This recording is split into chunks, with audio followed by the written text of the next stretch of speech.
correction de l'exercice numéro 2 de la fiche 3, où on doit trouver les centres de symétrie des chiffres compris entre 0 et 9. Donc les centres de symétrie, donc il faut s'imaginer qu'on va placer un point ou une petite croix à un endroit où notre chiffre va pouvoir tourner autour de ce point-là, faire un demi-tour, et on retrouvera exactement le même chiffre. Donc pour 0, c'est très simple, c'est comme pour un rectangle. C'est ici. Pourquoi? Parce que si le 0, il tourne autour de ce point, il fait un demi-tour, on obtiendra encore le 0. Pour le 1, c'est la même chose, il est au milieu, il est juste ici. Pour le 2, ben c'est la même chose, c'est ici, c'est au centre de la barre du milieu. On voit bien que si le 2, on lui fait faire un demi-tour autour de ce point-là, on obtiendra encore le 2. On va le démontrer avec GeoGebra. Donc je viens de dessiner un 2 sur GeoGebra. Donc on part du principe que, comme on a dit tout à l'heure, le centre de symétrie, il est au milieu de la barre d'en bas. Enfin, de la barre du milieu, pardon. Et donc on va faire un demi-tour à notre 2 autour de ce point qu'on a appelé le centre et d'angle alpha.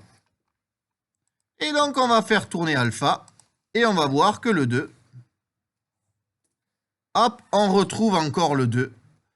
On voit qu'il a bien tourné sur lui-même, il a fait un demi-tour. Et de 2, on revient sur le 2. Donc, on a terminé. Le 2, il était bien, le point était ici. Alors, on vous demandait d'entourer. Alors, on peut entourer les bonnes réponses, comme m'a dit mon camarade de devant. Hop. Donc là, on peut l'entourer. Là, on peut l'entourer. Là, on peut l'entourer. Alors, le 3, est-ce qu'il a un centre? Oui, il n'en a pas. Donc, lui, on peut le barrer. Le 4, il n'en a pas. Le 5, c'est exactement, Nina, la même chose que le 2. Le centre va être ici. Donc, on peut entourer. Le 6, Yanis, il n'en a pas. Le 7, il n'en a pas. Nathaël, le 8, il en a un. Il est pile poil là. Et on peut l'entourer. Et le 9, il n'en a pas. Parce que le 9, si on lui trouve un centre de symétrie, si on le retourne, on obtient quoi? Pas un 8. Lucas, un 6. Donc, il n'en a pas. Alors, on va faire pareil avec les lettres et on va accélérer parce que c'est quelque chose de facile. Le A, il n'en a pas.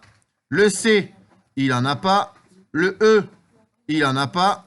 Le N en a un qui est ici. Le H, il en a un qui est ici. On voit bien que le H, si on le fait tourner sur lui-même, un demi-tour, on obtiendra encore un H. Le L n'en a pas. Le P n'en a pas. Et le X, comme disait Lise, le X, hop, ça fait une croix, comme son centre de symétrie qui est pile poil au milieu. Et on finit maintenant avec toutes ces formes géométriques, des rectangles, des carrés, des losanges et des parallélogrammes. Ils ont tous des centres de symétrie qui sont situés où? Alors, beaucoup de gens me disent, oui, ils ont tous un centre de symétrie qui est au milieu. Alors, c'est facile de trouver le milieu, mais j'ai demandé à Nina qu'elle me donne une astuce pour trouver les centres de symétrie. Elle m'a dit, il suffit de tracer les diagonales. On trace les diagonales. Hop, et l'intersection des diagonales, c'est le centre de symétrie. Donc, on en a là, ici, ici. Je ne trace pas toutes les diagonales. Ici, ici et ici. Et l'exercice est terminado.